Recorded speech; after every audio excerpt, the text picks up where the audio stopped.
Bismillahirrahmanirrahim. Let's start with our new lecture, that is lecture number 16 about web technologies and programming. In this lecture, we will discuss the style guidelines for interface design and we'll see the elements of visual design. Before proceeding to our today's lecture, let's see what we have discussed in the previous lecture. In the previous lecture, we have seen what is CSS3. We have seen that CSS3 is basically a latest version of CSS that is initially drafted in year 1999 and released in year 2012. Then we have seen that CSS3 is compatible with CSS2 and CSS1. The CSS3 is launched in two different approaches. The first approach of CSS3 is that it supports all the major tags of CSS2 and CSS1, but the few tags are removed. Then we have seen that CSS3 also presents a new module in which all the tags are new web elements are added, and these are supported by all the latest web browser. Then we have seen that using the CSS3 in a web page, the design can easily be increased. There are different visual effects and different animations can be presented to web form elements. And then we have seen that CSS3 has different modules like selector, box model, background and borders, text effects, 2D and 3D transformation.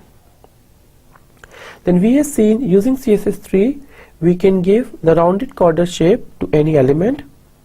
There are four ways to do rounded corner shapes by using four coordinates, that is top left, top right, bottom left and bottom right. Similarly, three coordinates, two coordinate and one coordinate. Then we have seen the different properties of CSS, and we have majorly seen the property of border image property. An image can be used as a border. The image is sliced and then image is represented accordingly. Then we have discussed that border image can also be presented for multiple images. The images are layered in the stack way. The image that is placed on the top of the stack has the most closest view. And then we have discussed about gradients. There are two major categories for the gradients: linear gradients and radial gradients. For the linear gradients, we have seen different methods, and we have also discussed the radial gradients for different methods with color stop 1 and 2 basically, and by adding commas we can add more color to radial gradients and radial gradients. Then we have seen text shadow, and that color of the shadow can be changed as well by the shadow color property, and text is overlapped, which is skipped and ellipsed. And then we have seen by using the text wrap property we can narrow down a text to a particular box. Then we have seen 2D transformation, and we have discussed four methods for the 2D transformation: translate method, rotate method, scale method and skew-x method. And then we have seen the 3D transformation, where using rotate x a 3D object can be rotated horizontally, and by using rotate y a 3D object can be rotated vertically, and similarly for rotate z. And in the end we have discussed about media queries and the type of the media and values that we can give in the media type. So this is all we have discussed in the previous lecture. Let's overview what we will discuss in today's lecture. In today's lecture, we need to know why the user interface should look for web-based application. So for that, we have seen the graphical principles and the design principles for user interface design. And then we will see the screen design principles, and then the goal for the interface design, and similarly we will discuss the types of instruction style and types of interfaces. Then we will see the advantages of style guideline, the benefits of good interface, and the disadvantages of bad interface. What are the elements of visual design? The first element will be font, which will have 6 different categories, 6 typographic terminologies: font size, types of font, proportional and fixed width font, and case of text. Then we will discuss the layout. Then we will discuss the color guideline for the colors, and then we will see the labels. User interface. What do you mean by user interface? For any computer system, a user interface is the most important part. Either the application is a mobile application, or it's a web-based application, or it's a desktop application. And the best interface is the one that is not noticed, that only permits the user to focus on the information and task at the user end. Note the mechanism, the way that to present the information and tasks to be performed. So the interface is very important when we have to design web-based application, especially. Why? Because the users that are going to interact with the web-based application are from diverse culture of different genders, with different ages, different knowledge skill, different mental process levels, different capabilities to interact with the system, and they have different hardware devices like PC, tablet, smartphone, and different operating system on their devices. So we need to design a very good interface. What are the benefits if we design a good interface? The higher the task rate of completion is possible by good design. If the design is good, the more feature, the more tasks can be completed by the user, and task rate efficiency will be increased. And definitely we don't need a huge amount of cost to train the user for the application, and similarly the workload will be less for the customer service, and customer can respond the required query in a quality manner. The guidelines for interface design process. Know your user or client. How? Number 1, understand the basic business requirement. Why you are going to design your application? Why you are designing this particular functional requirement? So this will create an understanding between the designer and requirement, and definitely a good design will be the output. Secondly, learn, understand, and implement the principles of good screen design. Then develop properly all the menus, all the submenus with proper content, proper sizes and alignments, and navigational scheme of the menus. Select the proper type of window that you want to display. It's an alert window, it's a message box, it's a full screen window, so you need to consider the proper window. And you need to select appropriate control like mouse control, keyboard control, some other third-party integrated device with your notebook or laptop, that's control. So understand the proper devices control that you are going to give in order to be efficiently used by the application. And also provide the proper screen width controls so the user can view and use it accordingly. The guideline for interface design process is continue, and there are few other things that needs to be considered as guideline. Always write a very clear text and messages, especially if you want to present some sort of error message. Please write in short form. Please provide all the information that the message is understandable and resolvable, and please provide all the relevant options button like cancel, submit, close. When a user is using your application, please provide the user with the feedback. For example, in simple operating system, when we are uninstalling an application, a message is generated, are you sure want to uninstall it? And we press yes, then the application is uninstalled, and in the end it is displayed you have successfully uninstalled the application. So this is basically a feedback that is provided on our action response, and the guidance is also continued with that as well. Also provide effective internationalization and accessibility. So in here you need to consider the global audience, and you need to provide all the required web form elements, the color elements, the different options on the web, the linking, the search box tool, the content, the icons as per global audience, that they are accessible by different platforms, they are accessible for different operating systems, they are accessible for diverse user culture. Create a very meaningful graphics, icons and image which clearly define the purpose. They are properly placed with the right color scheme and the right content for which they are going to be used. Choose the proper color scheme.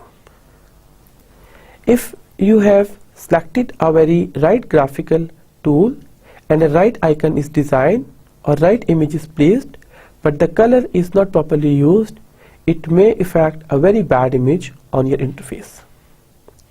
Color is basically creating the prominence and making the user attraction for that particular web element.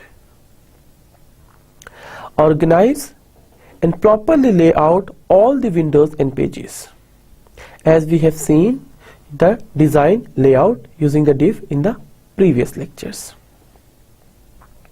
And then the best way to design a good interface is to test, check the errors, find the errors, remove them, again test. Again testing, you will find issues, find problems, diagnose them and then improve them. Again retest. So by test and the concept of retest, you can create a good interface design. Now the principle of user interface design. An interface is basically an extension of a person. What does it mean? It means that a web application, a system and its software must reflect the person capability and his response for specific task. So it should be useful, it should be completable, and it should achieve the business goal in a faster and more efficient way than in the previous tool or method that is utilized. So always remember, one of the good principle design that is mentioned by Gates is it is easy to use, it is fun to use, and it is evoking a sense of pleasure and a sense of accomplishment of the task to the user, not the user is feeling fatigued, frustrated, bored and tired. General principles of graphical user interface. There are a lot of principles that we need to consider while designing a good user interface design. But these are the most common and most general principles that we need to consider while designing a web-based application. The first one is aesthetically pleasing. By aesthetically pleasing means the user should feel relaxed, should feel happy when using your website or web application. The second one is clarity. Every task should be clearly presented on the user interface. The third one is compatibility. The system should be compatible with different operating systems. Like the system should be compatible with Linux system, with Android smartphone, with iOS based smartphone, with Windows based browsers, and similarly. Comprehensibility, it means that the required information should be present in a very short and precise way, that it conveys all the concepts as well. Then configurability, it means that user can change the setting as per requirement. For example, you can see in different user profiles for the web-based social apps, user can change the themes, change the color, change the font size and different settings accordingly. So it's configurability for the user. Then consistency. This is one of the key principle for good interface design for web-based application. All the application should have a consistent behavior throughout the application, and it should be consistent with respect to web elements, color scheming, header and footer information, filters and content. Control.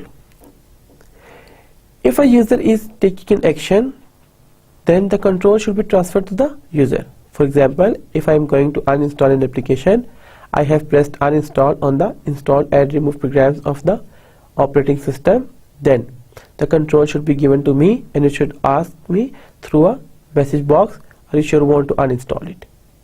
So now I have been given a control. Directness. The task that user want to perform should be clearly directed to the user. And efficiency. Efficiency means the right task can be done with the right time frames. Familiarity. With the passage of time, the user should be familiar with your application, and also all the things for which the user is already familiar, you should provide that in the similar manner. For example, if you are developing a web-based sound application for play, you should use the common play icon that is used in all the media players.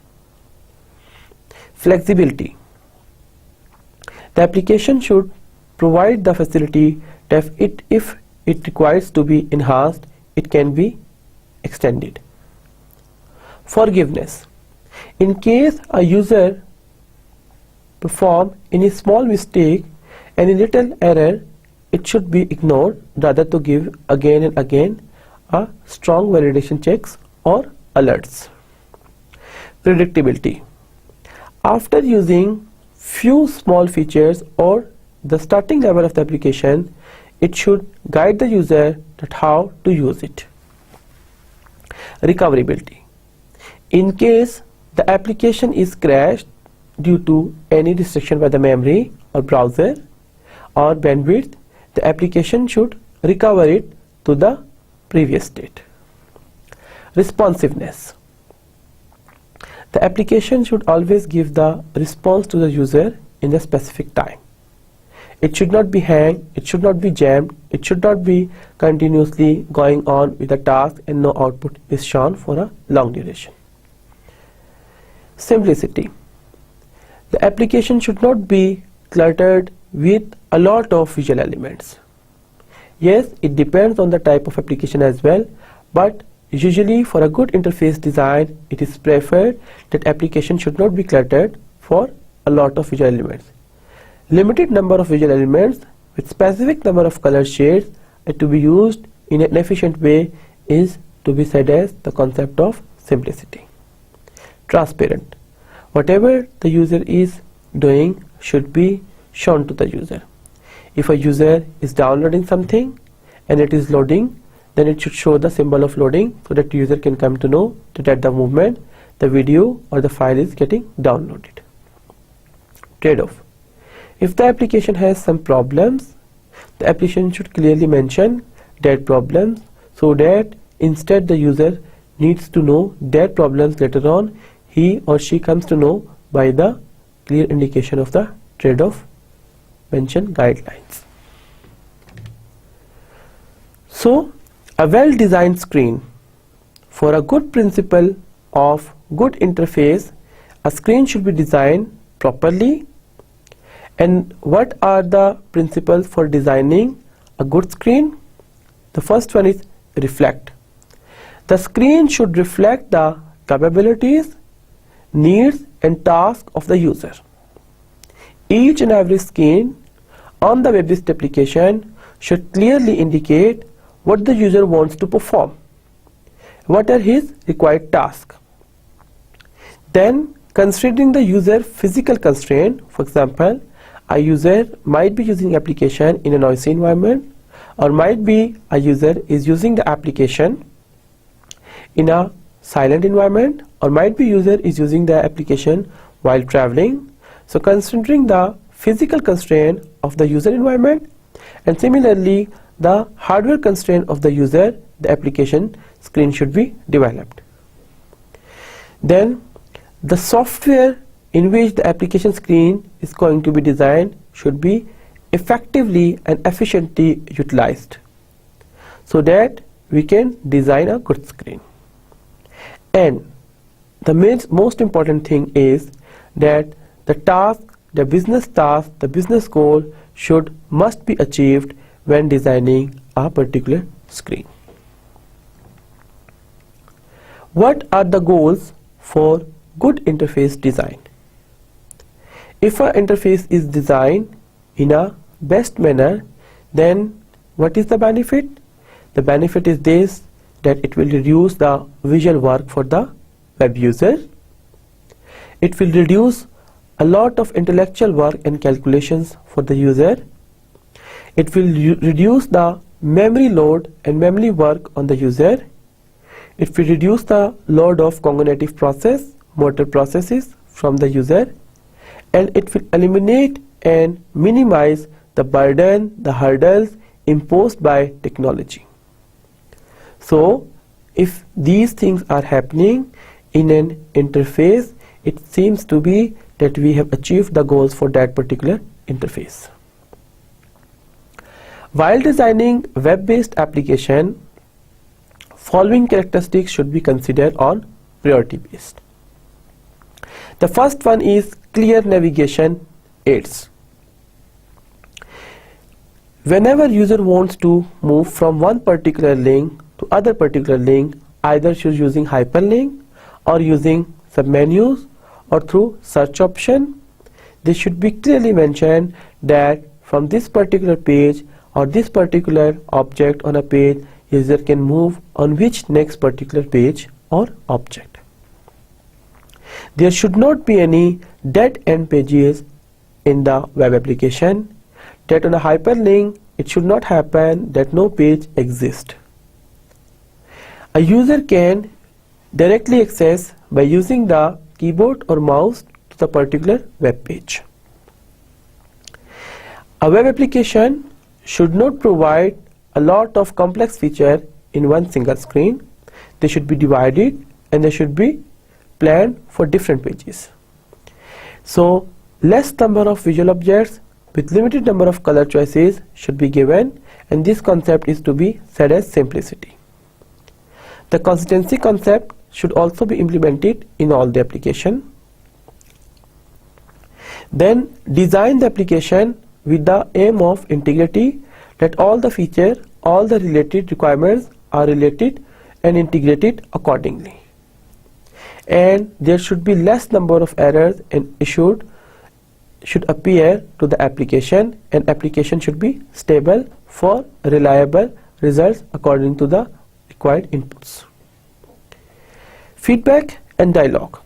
If a user is doing an action, a relevant feedback should be provided so that the user can come to know either he or she is doing right or wrong. And similarly, through a dialog box, these guidelines can be provided. Less internet bandwidth and more user interaction should be provided. And all the convention, norms and standard for interface design should be adopted, understandable, and should be implemented in the web-based application. And keep in mind, what does header area contains? Area will be the header area. Now see the interaction style. These are the most common interaction style: direct manipulation, menu selection, form fill-in, natural language, and command line. These are the most common interaction styles. Direct manipulation, using a user can interact in a convenient way. For the menu selection, the limited number of choices are given, and form filling is just like a sign-up form. And in natural language, a user can communicate through voice, and for command line, user can give the command and interact with the application. The types of interfaces. These are the major categories for interface types. The first one is command line, in which user is presented with the command line interface, just like DOS, where the experts are giving the command. This is very near to system level language. The second one is graphical user interface. This is provided majorly for the web-based application with the color with visual objects. Then menu driven interface, in which the choices are collected for particular menu. And the last one is through voice. Through human voice, the instruction can be given to an application. Now see the web-based application comparison. See on the left side, there is a early simple site diagram for planning. There is simply a home page, and there are two ways. On the first side, there is portfolio, recent site, and training site and project pages. And again, on the right side, there are services, information architecture, site design, and online training. So there are 8 pages. 4 are maintained in one particular left tree, and 4 are maintained in one particular on the right tree. But if you do consider a mature diagram for technical web-based application team, then what is happening? There is a home page which clearly mentioned it is index page, and then it defines to the portfolio page. In portfolio page, the name of the page is given, and when mentioned that after the 2 clicks, the next page, that is recent site, is given, and it is the sub page. And then for the sub page, there is 3 clicks, and again a training site is given. So it is clearly guided that in how many steps, with how many clicks, a user can reach to particular web page. So there should be less number of clicks for major tasks to be performed by the website, and the minor tasks are to be mentioned inside the nested menu. This is a very good screen diagram that is to be considered while designing a web-based application interface. Normally, in the top area, that is master header area, the left side is presented with the logo with specific height and width, and on clicking this logo, the web application should come to the home page. This will be the consistent throughout the application. And with the logo, the header area is provided where the header information is given. And if it's an e-commerce based site, then on the top of it, the shopping cart information is given, or the login information is provided as well. So here the key navigation entities are provided. Below that, the menu items for the breadcrumb are mentioned. And in the left side, there are different search options and different navigational links are provided. And in the right side, there is a common location for different advertisement and banners. And in the center, this is usually provided with the major content of the application, while the footer is provided in the below of the web page document, where all the copyright, content information and date information is presented. Also, if you want to have social media link, that is standard for Web 2.0, is presented normally in the footer area, the right bottom of the footer area. So this is a conventional way for designing a good interface while considering web-based application. So what are the advantages of following style guidelines? By using the style guidelines, these help a user to focus on design issues early in the design development process. And user can customize the style guideline and take the decision according to the design process that is adopted. It can also serve as a record for the design decision. It will be just like a benchmark that have been taken for the design constraints and identified. So the design team can refer back to them according to the design and style guidelines. The other advantages of following style guideline is that the customized style guideline will help and ensure the consistency across the user interface. And this also improves the usability of the user interface, and a user-friendly interface can easily design for web-based application. One can easily check for the customized style that is implemented during the evaluation phase for the design. And if it is used across the organization, it will give a corporate look, a better look and feel for all the user interfaces.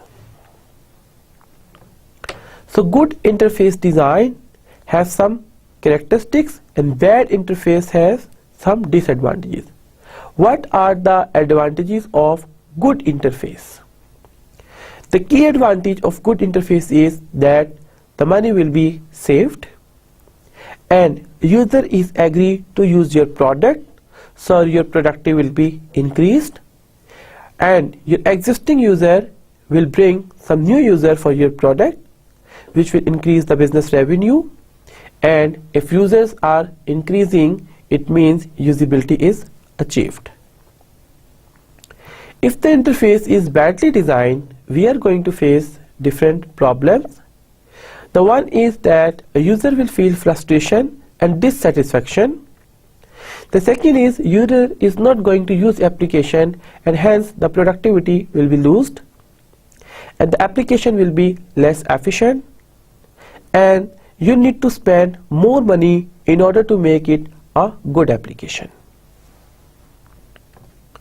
So what is the conclusion for good interface design? That beautiful interfaces don't stay beautiful ever.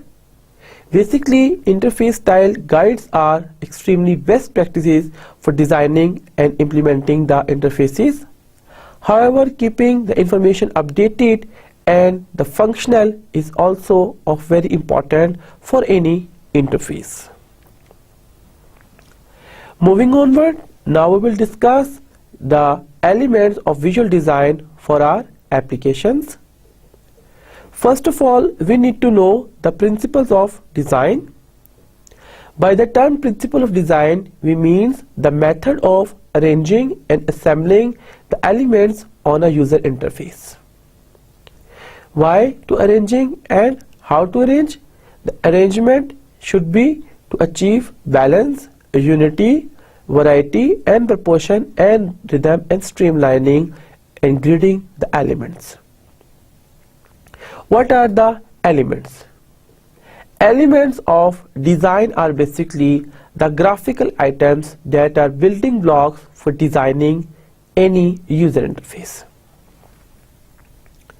So the basic building blocks, the basic element for the design are line, shape, space, color, value, texture, movement and type. These are the basic building blocks and basic building elements of the design. Now see the font matrix. Here a font is presented, and anything that appears on the upper side of the line is said to be a sender, and anything that appears below the baseline is said to be baseline, and in the center there is a mean line, and the height of mean line is said to be x height. So there are different concepts related with font. The first concept related with the font is the typography. Typography is the style and appearance of words. How we can present the words in different fonts. If you can see, and in many different sizes, so these are different font style with different sizes. So different font size and different font styles affects the user readability. So typography has a huge effect how people can see and interact with your content. So although often visible to most people, has enormous effect on the content that you are going to communicate. Now, for example, consider the letter R as done in gilt sense. In this letter form, there is a perception that the weight of the letter is uniform throughout the letter. However, when we are going to examine this letter closely, there is a difference in its weights at different parts of the letter R. If you look at the bottom of the letter R, you will see different thickness as compared to other parts in the letter. So with this example, it shows in graphic design that it is important to design the thing to perceptually balance and uniform accordingly. Now see the letter R that is discussed in the previous case study. Here you can clearly see that R weight is different from bottom when compared with the other parts of the letter R. Now there are 6 terms that are related with typographics. What are them? Point size, leading, X height, ascender, descender, weight and serif. Let's discuss all of them one by one. The first one is the point size. The point size of the font is simply the size of the font on the page. Note that point size specifies the height of the font in points. A 12 point in size is one font will not always be exactly identical to 12 points in other font. It means that if you change the font style, the font size is same, but the appearance will differ. See below, the different font point sizes are font point size is given, but the font style remains the same. Like the current font size is 6 point, the smallest one, and the current font size is 24.88 point is the largest one. Leading. Leading basically refers to the height of the line, and with the greater leading it means there is a greater space between each line for the content. In custom you have 20% of your font size as your leading. Means for the leading you are going to cover 20% for the font size. If you do consider on 3 lines, in the first line it is written 1 line of text, in the second another line of text, in the third a third line of text, there are 3 lines, and for each line there is a different leading, that is the height of particular line. X height. X height is basically the height of the lowercase letters known as X size of the font, which affects the readability of the font.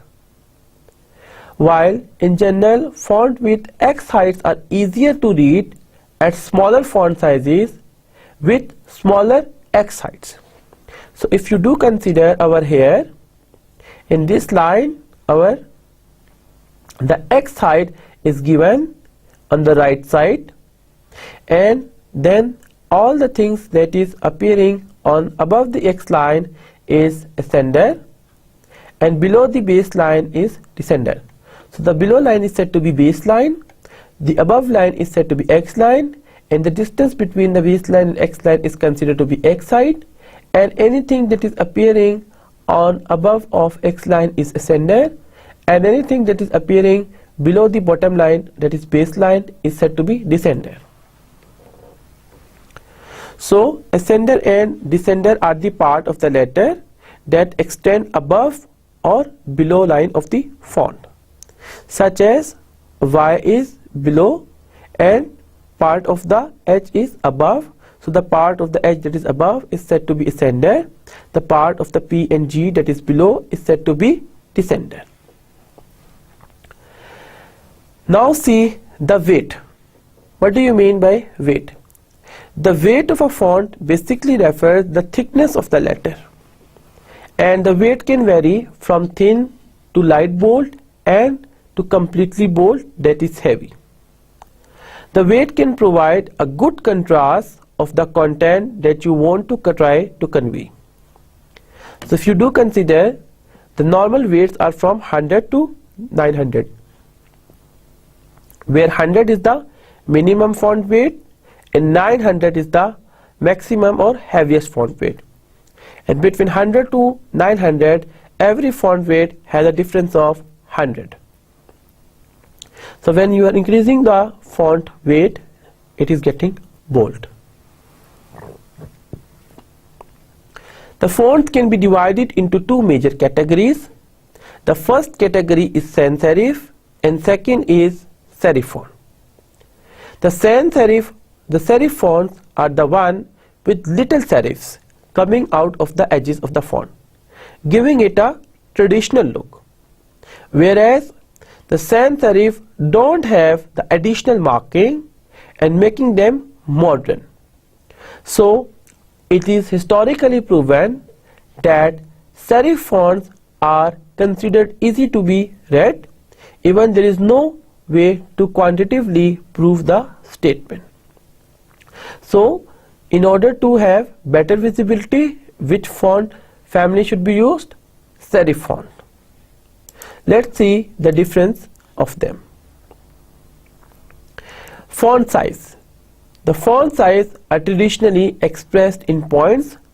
Normally 1 point equals to 1/72 inch, that is approximately 0.35 millimeter, and this is said to be the font size if you do consider. So 10 point is the minimum point that is considered to be readable, but the most standard way of reading the content and the text is to be provided with 11 or 12 font size. That is better to be used for textual data on web-based application. The distinction of the fonts will be minimum of 2 points. Human eye cannot detect the smaller difference than more than 2 points.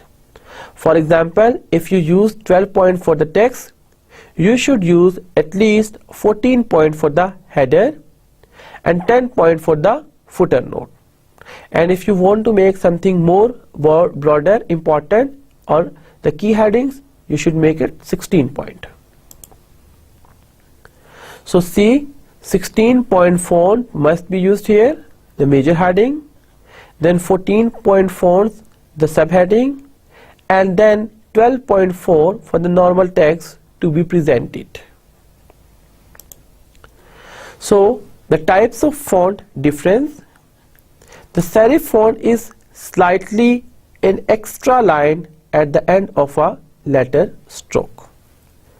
Times New Roman and Georgia are the common font types.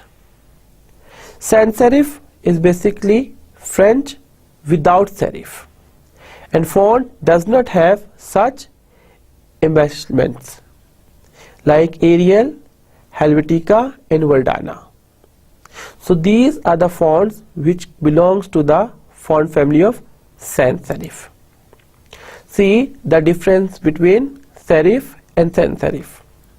For the serif, the edges are presented, and for the sans serif there is no edges and it is written in a straight way, and it is considered that serif font is better to be adopted. Now see the serif font in small words. It has edges like for T, for I, and for the N it has a thick and thin stroke. So the font style is century old style, while in sans serif it is plain and the stroke has even width, and the font style is Futura book. So you can clearly see that the visibility of serif font is more as compared to sans serif font.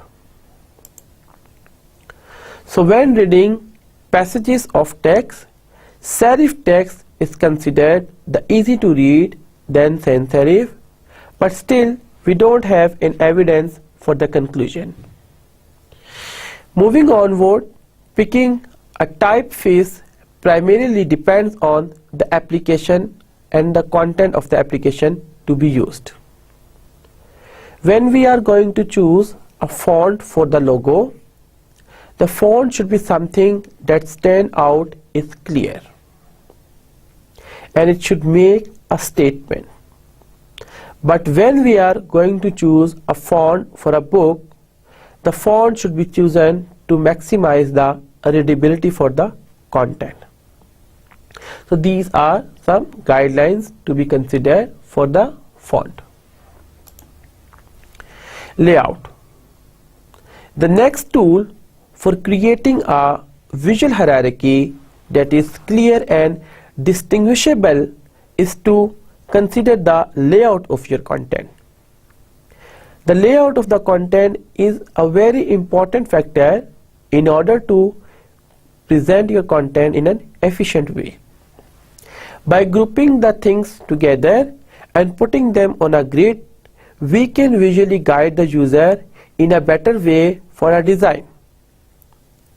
The one of the first example for the grid comes with the Java grid systems. And you can see that all of the elements in the dialog box have been arranged in a grid, a set of invisible lines that the elements in the dialog box that will be snapped to. Now see it how it happens. See, this is basically a dialog box. The grid lines are created. Why the grid lines are created? So that we can clearly lay out the design of this particular dialog box. So by grid lines we have clearly differentiated the text box, and it is placed because the most important information will appear over here. Then on the left, this is again an 11 or 17 space line given, and this equal line space is height size is given over here. And then clearly all the options are provided in the checkbox, and here the option is provided in the radio button. And in the below, the related option or column is given, and then the buttons are provided accordingly. So in this way we are going to design the layout, and we will provide the information accordingly. Now consider a table of content for a book as another example for a good layout difference. So a layout content that you are most likely with familiar, but because of this sort of spacing or periods, we will see that it is not so much readable. It is creating a confusion for the user. It is not properly aligned, not properly justified, and it is not giving a good interface design look. So by simply moving things around a little bit and applying some typographic variation, we have improved the layout of that table of content.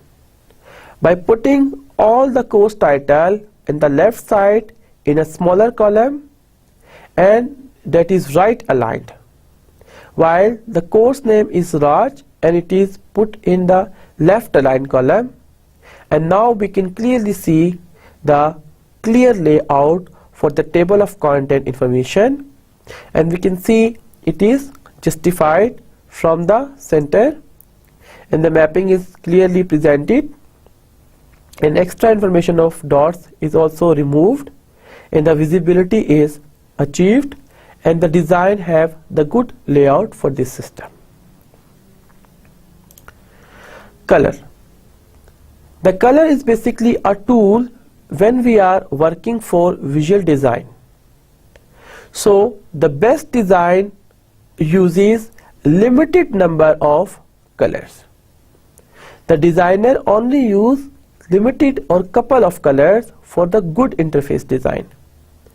Actually, colors help to design in should be helped to design in grayscale first, and then using the layout and typographing the main method of creating visual hierarchy, and in the end color should be added to make the strength and highlight the other elements.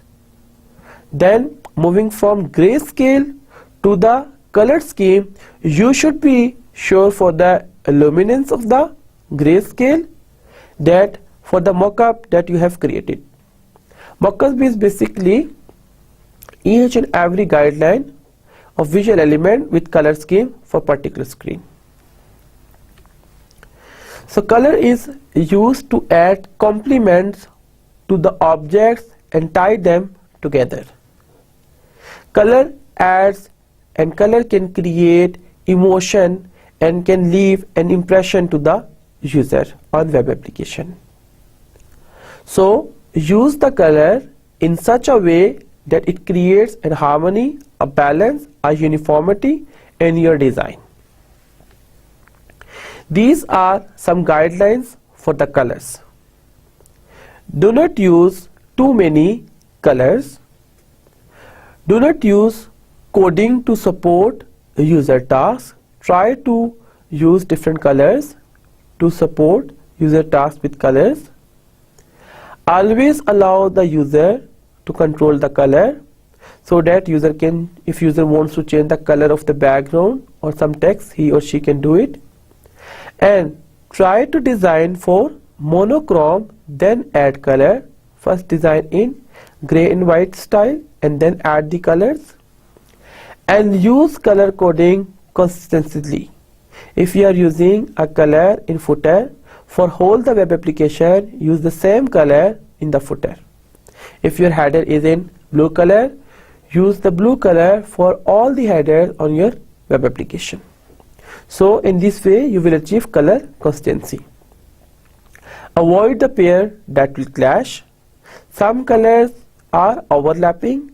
For example, if you are mentioning light orange and dark yellow, you cannot clearly differentiate. So please avoid color pair clashing. Use color in order to show the status. Like for the hyperlinks, we have seen a visited link has different color, an active link has different color, and unvisited link is a different color. So use the color for showing the status. Be aware that color displays are usually in the low resolution. So consider the resolution while adding color to the visual elements. Primary color, red, blue and yellow are basically primary colors. These are the building blocks to create all other colors, red, blue and yellow. While the secondary colors, violet, green and orange are the secondary colors. When you are going to mix two of the primary color that are red, blue and yellow, then you can come up with the secondary color, that is violet, green and orange. The next, that is the last content for today's topic, is labels. Labels are basically data fields, and you should always mention a label to all the elements on web-based application. For the left aligned labels, fields and columns are mostly utilized for data fields labeled. Always use meaningful and unambiguous label.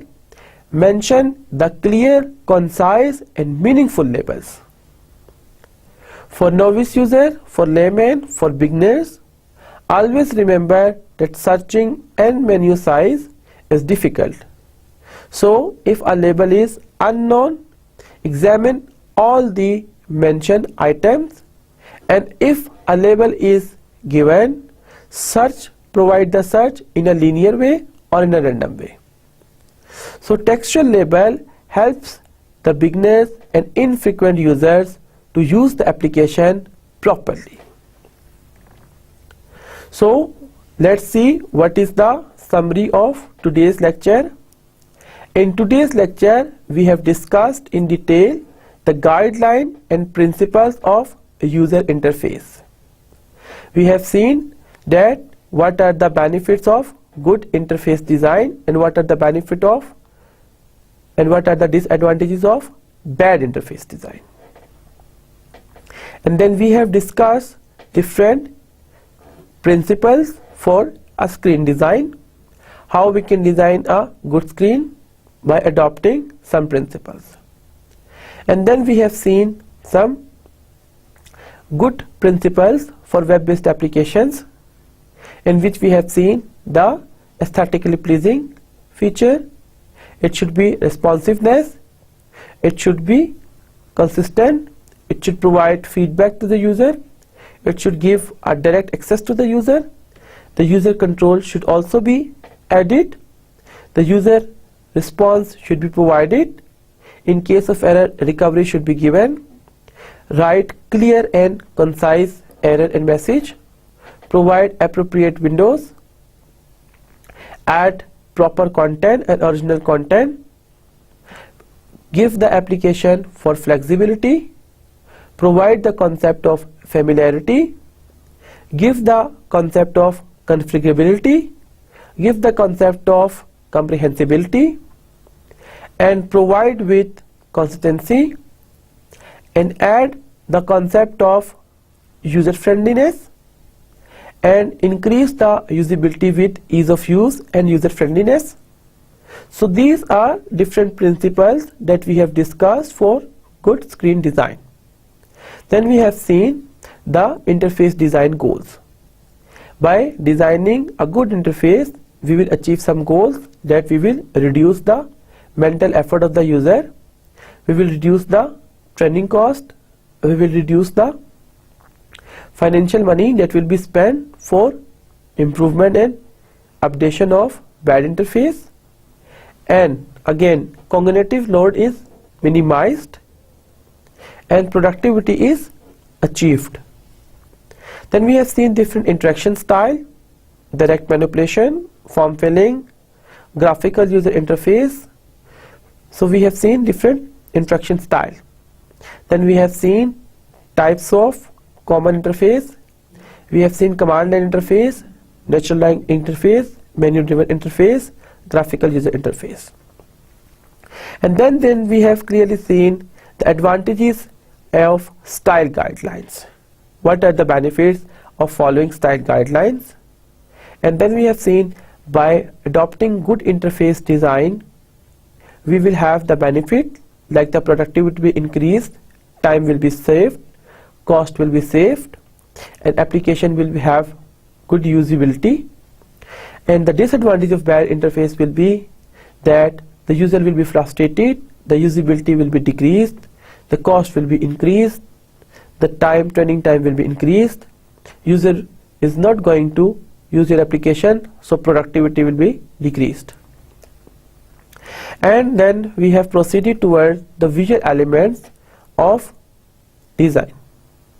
We have discussed different typographic elements, we have seen the font sizes from 1 to different font sizes, we have seen the types of font, we have clearly seen the serif and sans serif font, we have seen the serif font is considered to be have good readability. Then we have seen the width of the different fonts, and then we have discussed about a case of text and which readability is increased by justification. And then we have discussed the layouts. The layout should be properly mentioned with grids, area should be divided, and then objects should be utilized accordingly. And then we have discussed about the colors. Colors basically add an extra dimension to your application. And then we have seen that different guidelines for the color, that do not use too many colors, always use monochrome color and then add monochrome scheme and then add color, and avoid the color pair clashing, and use the contrast of the color, and give color in order to show the change in statuses. And also the good design use limited choices for the color. And then we have seen that the primary colors and the secondary colors, and how we are going to create the secondary colors with the help of primary colors. And in the end we have seen labels, what is label and how label are used and how label are presented and what are the benefits of the labels. So this is all about that we have discussed in today's lecture. Thank you for today's lecture.